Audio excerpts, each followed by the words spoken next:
También el alcalde de la ciudad, Francisco Rodríguez, fue crítico esta mañana con la Xunta de Galicia tras el anuncio de la licitación del Centro de Salud de Ocouto. Además, pide al gobierno gallego que aclare por qué no avanza el día 21, a pesar de tener todos los permisos para poder empezar la obra.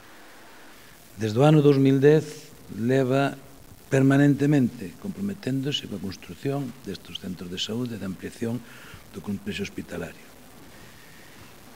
Eu dixen en algún momento que me sentía engañado por esos incumplimentos. Quero pensar que este anuncio feito 40 días antes dunhas eleccións non sexa un engano máis á ciudadanía de Ourense.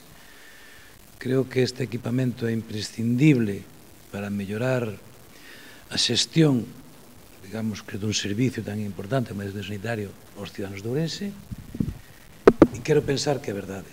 Pero ao mesmo tempo teño que dicir que a día de hoxe todavía non se formalizou en este Concello a presentación do respectivo proxecto de obra para dar a correspondente licencia.